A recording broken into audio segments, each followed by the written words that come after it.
Hello everyone. I've been doing a lot of paintings and studies recently, and painting digitally has always been fascinating for me. There are so many texture brushes that you can get literally any kind of look with them, be it traditional mediums like oil, watercolor, acrylics, or anything else. But recently, while I was watching one of Jazza's video, if you don't know who Jazza is, he's a very talented artist and one of my favorite YouTubers. He made a video not a while ago testing out some painting softwares, and out of those applications, one app really stood out to me. It was Adobe Fresco. See, I've been using Adobe Photoshop and Illustrator for many years, and they are both excellent for drawing and painting. But there is something very cool and different about Adobe Fresco. It is its live brushes. I'll talk more about this later. Let's start this time lapse first.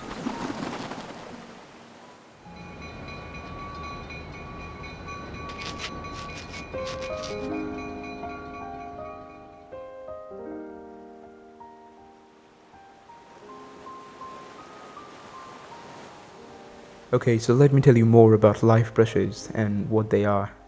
Like I said in the intro, there are literally thousands of digital brushes that may give you the look of a traditional medium, but it doesn't feel like a traditional medium. And if you've ever used watercolors or oils before, you know how hard it is to control them.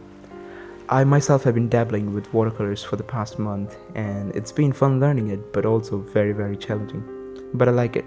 Anyways, my point is, with live brushes in digital painting, you can not only get the look, but also feel like you're using a traditional medium.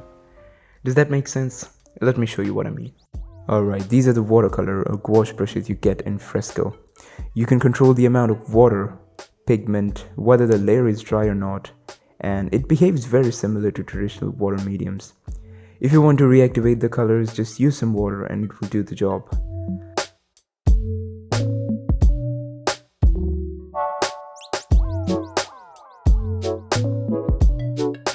I also tried using some traditional techniques like wet on wet or wet on dry, and it worked perfectly. Just look how the colors blends with each other and how it flows and sweeps through the water. It is physically reacting with the paper and the water. And if you're going to layer something on top of it, you'd have to dry the paper first. It's honestly crazy how well it works. Like, obviously it won't be the same, but I was surprised by what it can do.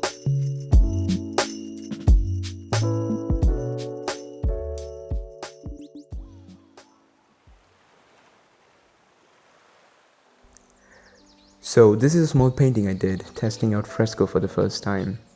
And what better way to test than to paint something inspired by Studio Ghibli? Or is it Ghibli? I say Ghibli, I hope I'm saying it right. Here I've been struggling a lot trying to control those big shapes and get the dimensionality right so it doesn't look flat. I don't have much experience with digital painting or painting in general, so I'm still learning some of these fundamental things.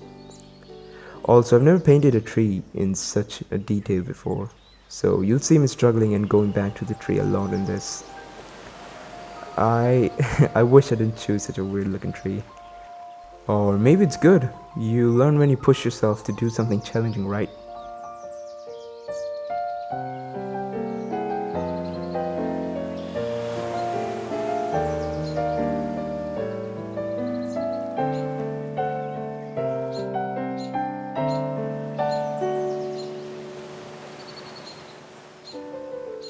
I tried keeping the color palette quite minimal so I get room to really play with it. And the whole painting was done in just one layer. I think for the most part I only have used one or two brushes at maximum.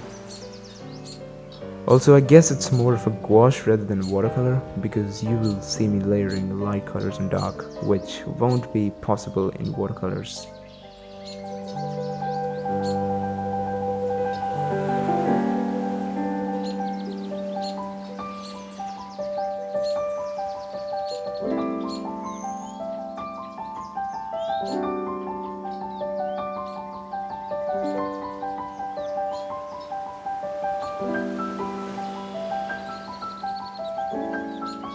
I'm also trying to keep the direction of the light in mind. It was supposed to be a dense early morning forest scene, so the sunlight would be falling through the canopies and hitting only some areas of the tree and the ground.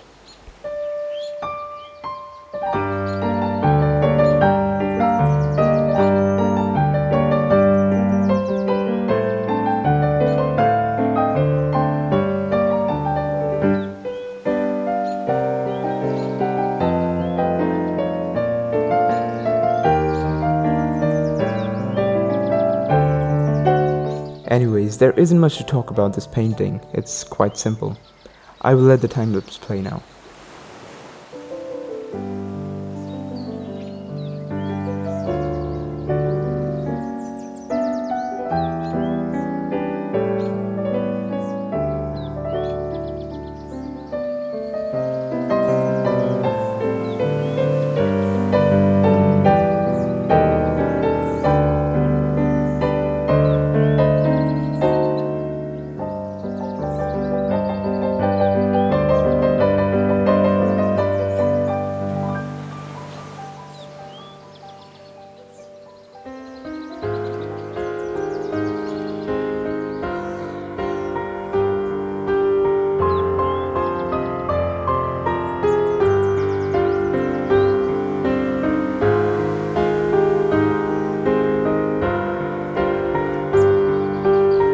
Alright, so it's almost finished. I've been wanting to make a YouTube video for a very long time, so I'm happy that I finally did. Let me know if you'd be interested in seeing more of my art process. Not just studies like this, I do a lot of other things. Check out my Instagram if you'd like to see more. And that's it. Thank you so much for taking some time off your day to watch this video. It means a lot. I hope you liked it, and I'll see you soon. Hopefully.